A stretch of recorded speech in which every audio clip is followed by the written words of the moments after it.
तो आज मैं आपको कवि गया प्रसाद शुक्ल सनेही की कविता की कुछ पंक्तियां सुनाती। जो भरा नहीं है वो भावों से, बहती जिसमें रस धार नहीं। और वो हृदय नहीं है, पत्थर है जिसमें स्वदेश का प्यार नहीं। जिसकी मिट्टी में उगे पड़े पाया जिसमें दाना पानी। हे माता पिता बंधु जिसमें हम हैं जिसके राजा रानी। दरअसल हम सभी को अपना देश सबसे प्यारा है। अपने देश की सुरक्षा के लिए हम सभी जान देने के लिए तैयार रहते हैं, क्योंकि वतन है तो हम हैं। लेकिन देश के कुछ गद्दार चंद पैसों के लालच में अपना ईमान बेच देते हैं और जिस देश का दिया निवाला खाते हैं उसी के साथ नमक हरामी करते हैं। पहलगाम आतंकी हमले के बाद हम आप सभी का खून खौल गया था। देश के नेतृत्व ने ऑपरेशन सिंदूर ऑपरेशन चलाया और पाकिस्तान के 9 आतंकी ठिकानों का सर्वनाश कर दिया। इससे पाकिस्तान बौखला गया और उसने भारत में अपने जासूसी नेटवर्क को न केवल एक्टिव किया बल्कि उसे तेज भी कर दिया। लेकिन आज इंडिया न्यूज पर सारे पाकिस्तानी जासूस बेनकाब होने वाले हैं। हम आपको बताएंगे कि इन गद्दारों ने पाक एजेंट से कैसे पैसे लिए। आज सारे राज खोलेंगे।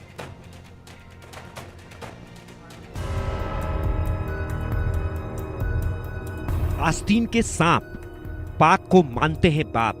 निवाला हिंदुस्तान का, जासूस पाकिस्तान का।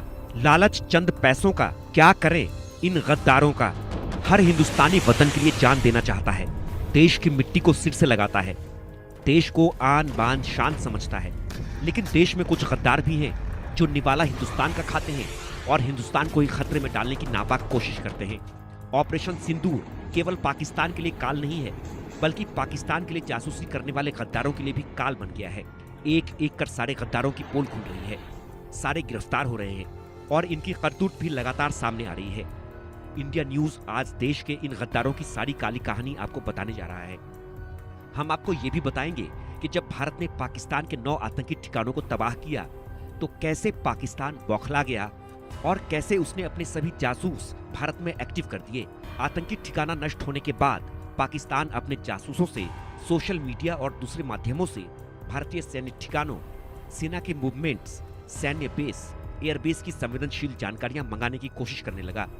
इसके लिए इन जासूसों को पाकिस्तान से PayPal payment app, online gambling app, blockchain technology, हवाला, यूपीआई और क्रिप्टो करेंसी के जरिए 20,000 से लेकर 1 लाख रुपए मिले।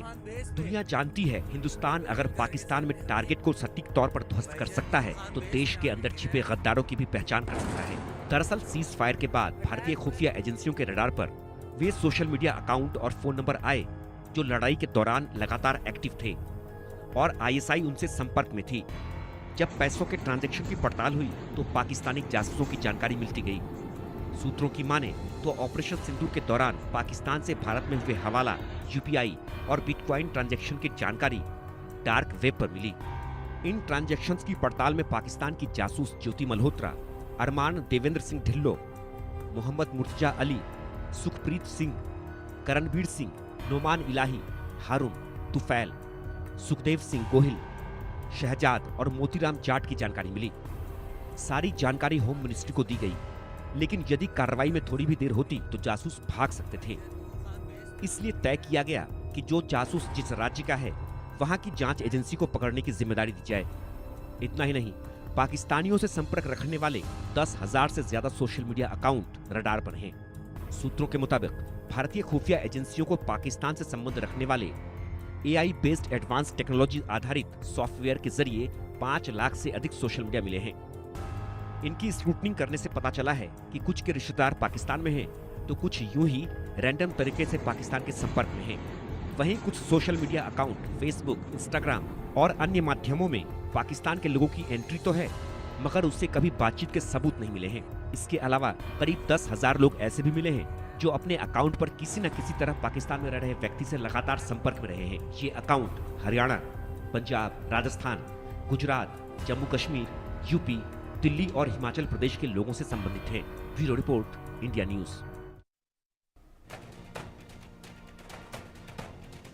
चंद पैसों